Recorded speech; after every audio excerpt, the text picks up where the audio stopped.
नमस्कार, आप देख रहे हैं सिटी सेंटर शो। मुंबई से मैं हूं पूजा भारद्वाज। शो की शुरुआत कर रहे हैं उत्तराखंड की खबर से। उत्तराखंड के हल्द्वानी में जबरदस्त हिंसा के बाद तनाव बना हुआ है।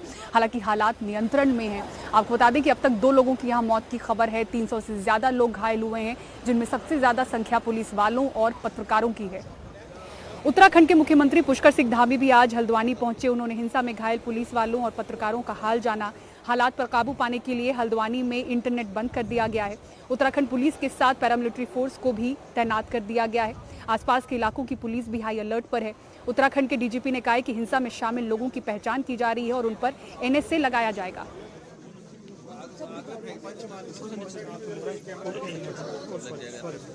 सबसे पहले तो हमारा ये था कि जो लोग घायल हुए थे उनको उपचार दिलाना और जहाँ पे भी डिस्टर्बेंस था उस एरिया को शांतिपूर्वक ढंग से कंट्रोल करना।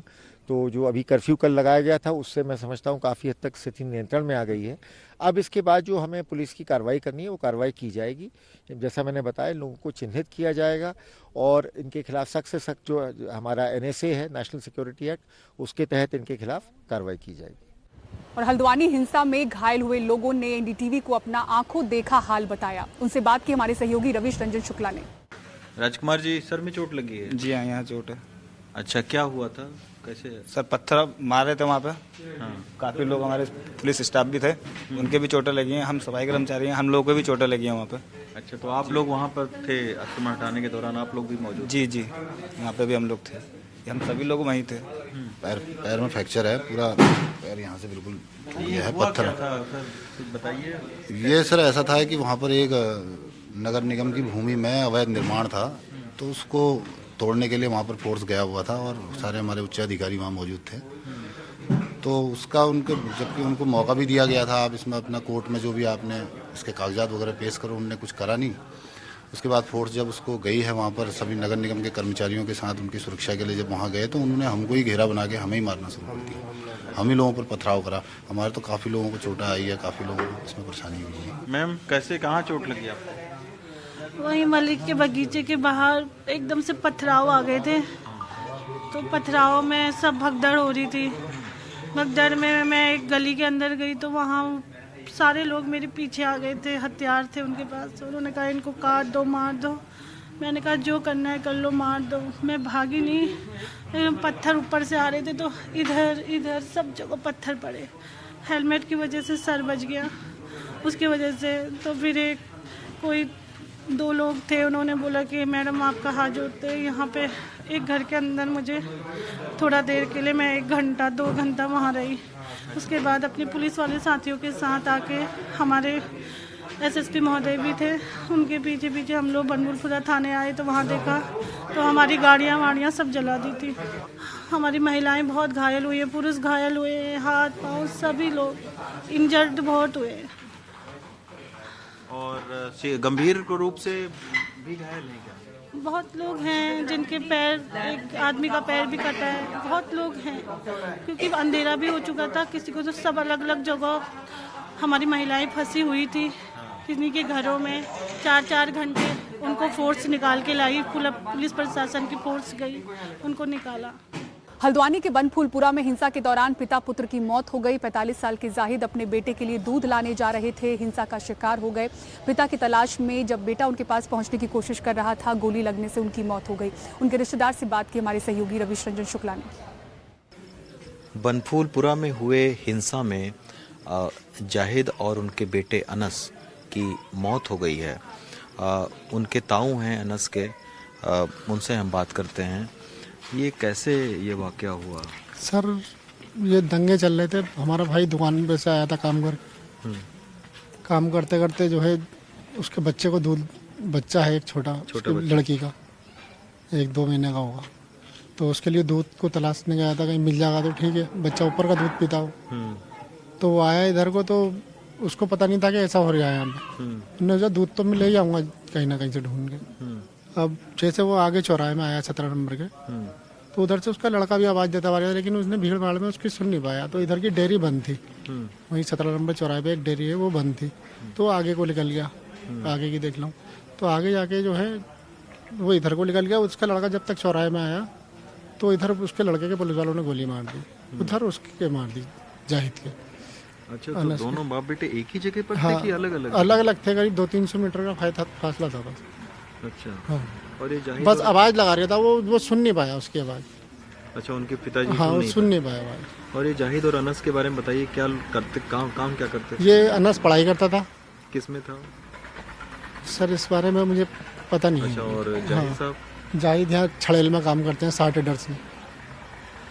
क्या काम करते सरिया सीमेंट का पिकअप है अपनी, रेते बजरी का काम करते हैं। हैं? तो अभी घर में कौन कौन है? अब घर में एक बड़ा लड़का है उनका, एक छोटा लड़का है। अच्छा, और ये जिस अनस की मौत हुई है उनके परिवार में कौन है? बच्चे, मतलब उनके बच्चे? ननद होता भी बच्चा ही था वो। अच्छा, हाँ, उस उम्र भी अभी 16-17 साल की है अनस की। 16-17 साल। हाँ ओहो, ये तो बड़ा मतलब दर्दनाक वाकया हो गया कि बाप बेटे की। तो उसके बाद क्या, अभी क्या आपको बताया जा रहा है? पोस्टमार्टम? हमें तो अभी पोस्टमार्टम करके लेके जा रहे हैं बॉडी अभी, फिर उसके बाद दफन वफन करेंगे। अभी देखते हैं, फिर नमाज होगी, जनाजा नमाज पढ़ाने के बाद नमाज पढ़ाएंगे। गुसल चल रहा है अभी गुसल चल रहा है। अच्छा, और इनका घर कहाँ पर जाहिद और अनस? घर इनका गफूर बस्ती में है। गफूर बस्ती में। तो आप देखिए, इस हिंसा में जिसका कोई लेना देना नहीं था, वो बच्चे के लिए दूध लेने के लिए जा रहे थे जाहिद, और जाहिद जो उनके पिता थे उनको खोजता हुआ अनस पहुंचा और दोनों लोगों को जो है गोली लग गई और दोनों की मौत हो गई है। हल्द्वानी से संजय कौशिक के साथ रवीश रंजन शुक्ला, NDTV इंडिया। उल्लासनगर में पुलिस थाने के अंदर सनसनीखेज गोलीकांड के बाद अब फेसबुक लाइव के दौरान उद्धव गुट के एक नेता की गोली मारकर हत्या कर दी गई। हालात इसके बाद कुछ ऐसे बने हैं कि मुंबई के कानून व्यवस्था पर सवाल उठ रहे हैं। न सिर्फ ये, गृह मंत्री देवेंद्र फडणवीस के इस्तीफे की मांग खड़ी हो गई है। सुनील सिंह की रिपोर्ट देखिए। अच्छा से अच्छा लोगों की सेवा करके दिखाएंगे। शिवसेना के उद्धव गुट के पूर्व नगर सेवक अभिषेक घोसालकर ने सपने में भी नहीं सोचा होगा कि जिस मॉरिस ने पुरानी बातें भुलाकर जनता की सेवा करने के इरादे से अपने दफ्तर में बुलाया, साथ में फेसबुक लाइव करने बैठा, वही उनकी जान का दुश्मन है।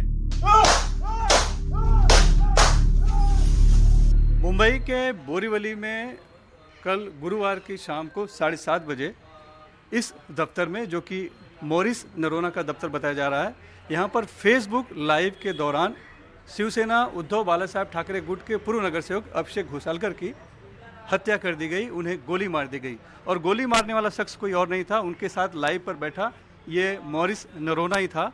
और अभिषेक घोसालकर को गोली मारने के बाद इस शख्स ने 5 से 7 मिनट बाद इस दफ्तर के अंदर एक मेजनाइन फ्लोर है, वहां पर जाकर खुद को भी गोली मार ली। मॉरिस ने लाइव में से उठकर पहले अभिषेक की तरफ 5 गोलियां दागी और कुछ देर बाद ही खुद को भी गोली मार ली। कुछ देर बाद दोनों की मौत हो गई। जिसने भी सुना वह हैरान रह गया। शिवसेना नेता आदित्य ठाकरे ने कानून व्यवस्था पर सवाल उठाए तो संजय राउत ने मुख्यमंत्री एकनाथ शिंदे के साथ आरोपी मॉरिस का फोटो ट्वीट कर निशाना साधा। इससे महाराष्ट्र तो बदनाम हो रहा है, लोगों में डर भी दिख रहा है। सबसे महत्व की बात यह है कि उद्योग महाराष्ट्र में नहीं आएगा, ऐसी परिस्थिति महाराष्ट्र में बन गई है। अभिषेक घोसालकर को जिस प्रकार से उनकी हत्या हुई मुंबई में, ये बहुत ही गंभीर बात है। पूरे महाराष्ट्र में गुंडाराज चल रहा है। सवाल है कि अभिषेक की हत्या क्यों की गई और मॉरिस ने ऐसा क्यों किया। पुलिस सूत्रों के मुताबिक बोरीवली पश्चिम के आईसी कॉलोनी में रहने वाला मॉरिस नरोन्हा बीएमसी वार्ड क्रमांक 1 से नगर सेवक का चुनाव लड़ना चाहता था। इसके लिए गरीबों की दिल खोलकर मदद कर वो इलाके में अपनी समाज सेवक की छवि बना रहा था। लेकिन पूर्व नगर सेवक अभिषेक घोसालकर नहीं चाहते थे कि मॉरिस उस वार्ड से चुनाव लड़े। इस बीच साल भर पहले मॉरिस पर बलात्कार का आरोप लगा और उसे 90 दिन जेल में रहना पड़ा था। सूत्रों के मुताबिक मॉरिस को शक था कि उसे जेल में भेजने में अभिषेक घोसालकर का हाथ था।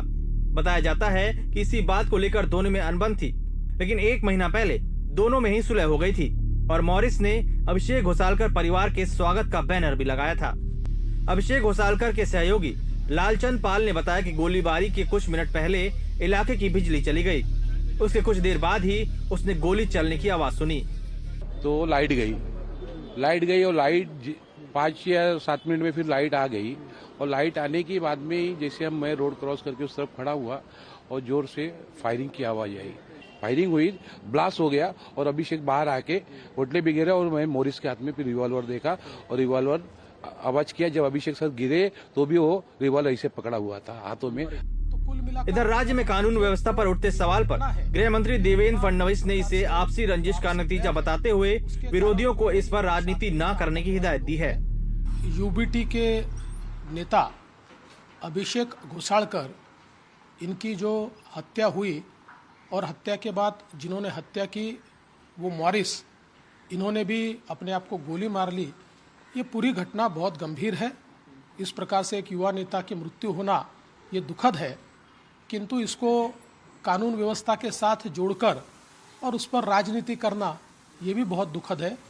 अभिषेक घोसालकर शिवसेना उद्धव बालासाहेब ठाकरे गुट के पूर्व विधायक विनोद घोसालकर के बेटे थे। उद्धव ठाकरे ने परिवार सहित बोरीवली में घोसालकर के घर जाकर श्रद्धांजलि दी। इस बीच मामले की जांच क्राइम ब्रांच को दी गई है। पता चला है कि मॉरिस ने जिस पिस्तौल से गोली मारी वो उसके निजी बॉडीगार्ड की थी, जिसे उसने अपने पास रख लिया था। वारदात की कड़ियों को जोड़ने में लगी मुंबई क्राइम ब्रांच ने इसमें अब पहली गिरफ्तारी की है। गिरफ्तारी हुई है मॉरिस के बॉडीगार्ड की, जिसकी की लाइसेंसी बंदूक लेकर उसने अभिषेक घोसालकर को पहले हत्या की और बाद में खुद भी उसने गोली मार ली। इसके अलावा तकरीबन 8 से 9 लोगों से और भी पूछताछ हुई है और जो एक प्रमुख बात उभर कर सामने आ रही है कि मॉरिस की पत्नी ने पुलिस को बयान दिया है और उसने बताया है कि मॉरिस जो है बताया करता था कि अभिषेक की वजह से वो बहुत ही मेंटली डिस्टर्ब है, जो कि एक आरोप लगा है इस पूरे मामले में कि उसी वजह से उसने आपसी रंजिश के चलते इस वारदात को अंजाम दिया। उस बात को कहीं न कहीं बल मिलता दिख रहा है।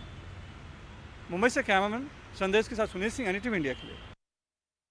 और इस फिल्मी फ्राइडे कौन सी फिल्म हुई है रिलीज, कितना है दम, बताएंगे एक ब्रेक के बाद। देखते रहिए सिटी सेंटर शो।